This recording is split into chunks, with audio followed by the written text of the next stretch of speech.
Hey, Swole here. Just wanted to talk today, or tonight rather, for the first time in, I guess, history, I have doubted our government altogether. Um, we have a government that are forcing certain things on people, health care, in which Trump's going to be reforming that. But other parts is we have certain people it's just being forgot about, and it's really sad. Um, if you look at people who really make um, I guess the world turn, the smaller jobs that support everything else, the people who pick up your trash, the people who work at plants and factories. We uphold, police as being this, either you're on one or two sides of the fence. You either think they're the greatest thing and you're 100% in blind nationalism, or you fall under you hate the police. Um, I choose to take option C, and option C is that I try to judge people by their particular character, rather than putting everybody in one basket. By saying this, you have the blind nationalism, in which, unfortunately, laws are passed and police officers take an oath, and they follow this blindly. This is good and bad. It's good because it is a standard, and it promotes, one ideology, but it's bad for the same exact reason, because it promotes blind nationalism, and that means that you obey, whether you agree or disagree. I think that's a big problem in America right now. I think, either people feel like they have to fall, excuse me, they have to fall under the left or the right. The left being liberals, the snowflakes out in the street who've been crying over Trump winning the election, or you have to fall into the right, and the right being, I guess, who the left would consider, um, conservatives, racist, whatever you want to fit into Trump. Um, I do support Trump 100%.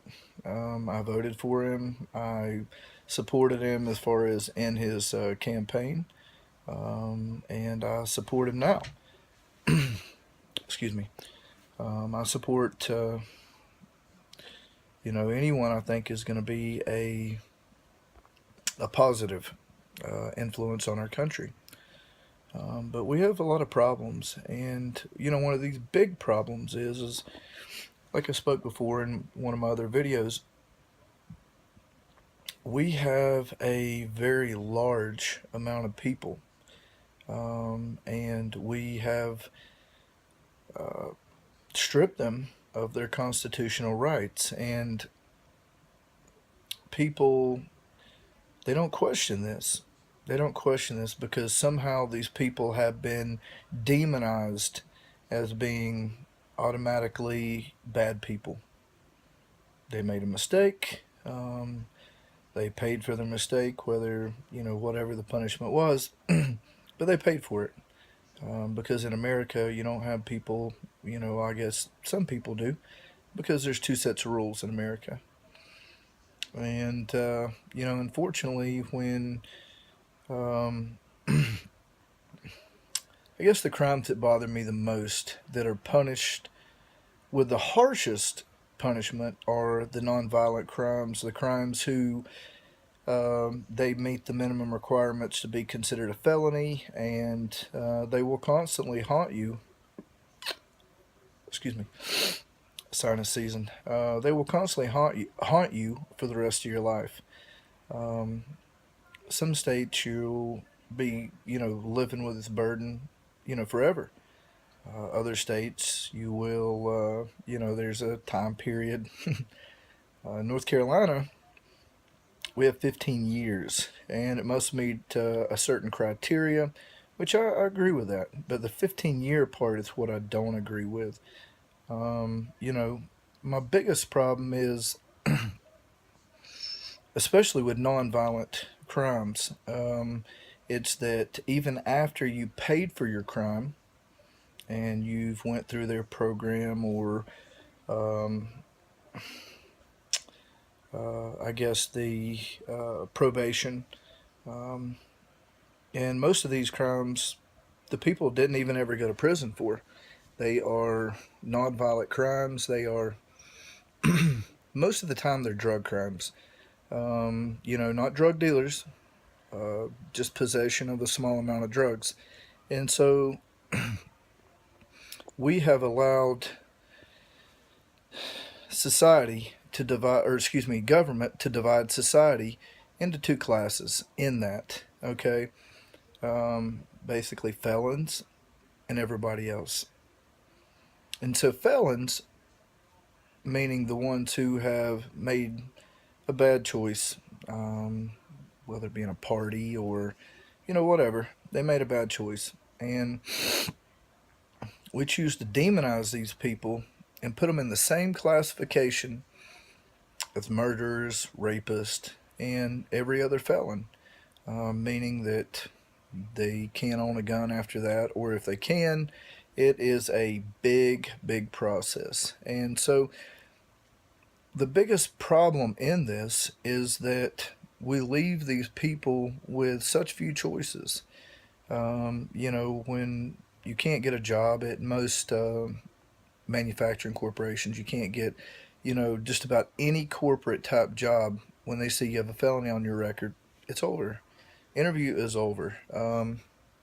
You're going to basically be locked into a low life, excuse me, not excuse me, I didn't mean that, a low paying job, or you'll go from job to job to job, and this perpetuates a cycle.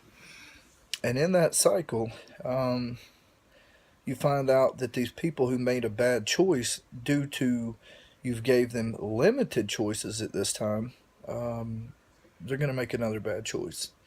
Um, and a lot of times, this isn't due to they're bad people. It's due to because of what they did one time. Now they have a a life that, or basically a path that's pretty much been cut for them, and said this is the way that, or this is the options that you have. And it perpetuates. It rolls back into these people once they're deemed a felon. Basically, anything they get in trouble for, or anything other than a speeding ticket, they're automatically looking at these people and saying, "Well, you're a felon," and no matter what, even if they've been falsely accused, it puts them in a category a lot of times of suspicion, in which um, they should have never been in to begin with, but because that um, they fit in that criteria.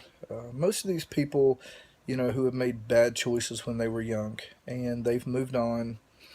Well, they've tried to, and which you know they've moved on. Time has moved on, but that felony, it follows them. And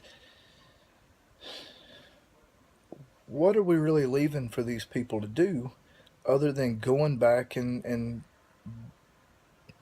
maybe finding, some of their choices aren't legal ones. And when you say that either you make $7.50 an hour or $10 an hour, whatever, um, or that you can go out here and make this much money an hour, whenever these people have already been deemed felons, and they've already been deemed felons and demonized by society. they start losing hope. They start losing drive. They start losing motivation. They feel like no matter what, they will always be um, subhuman or sub American, seeing that we're speaking about American laws and politics here. So I implore everyone to really look down inside.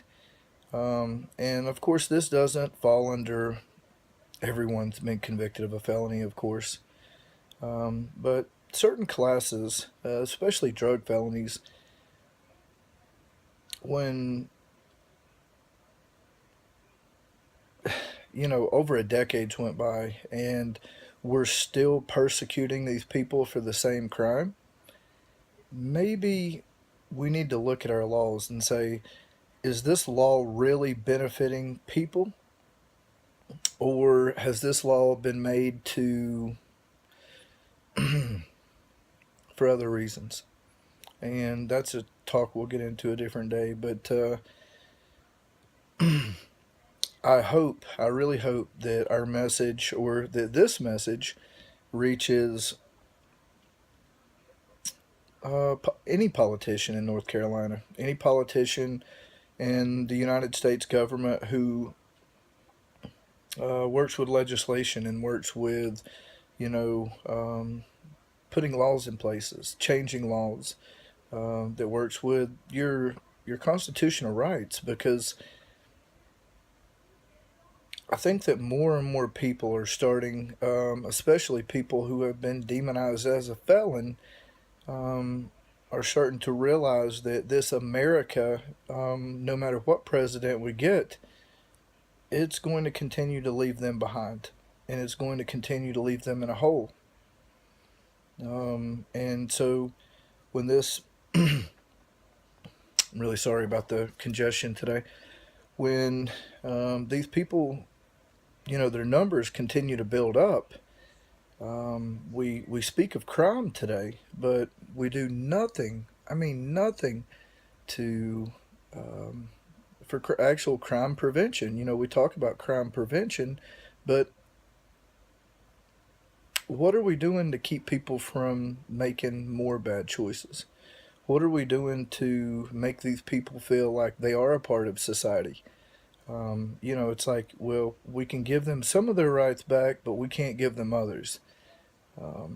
If they're violent people, psychological problems are involved. I mean, we're talking about many, different scenarios here, but overall, we're talking about people. And I find this to be a huge problem in America, because it seems like I hear, you know, coming from different sources, how these people just feel like that, America's not for them, and a lot of them, their thoughts are on, crazy thoughts like anarchy.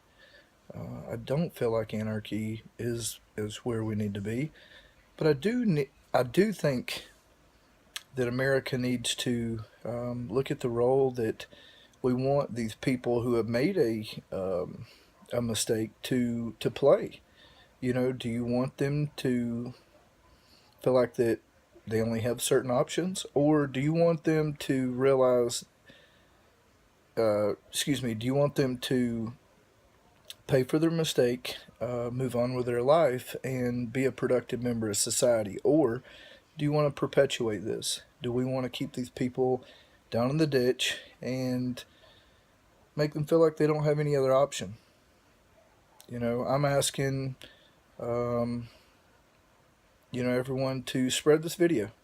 Um, See if we can't make a difference, because these are people too. And this is, it's up to all of us to actually, help everyone feel like they fit in. Well, I'm headed to bed. Hopefully, I get over some of this congestion, and my next video I'll be a little bit more clear. Thanks, everyone. Have a good night. God bless.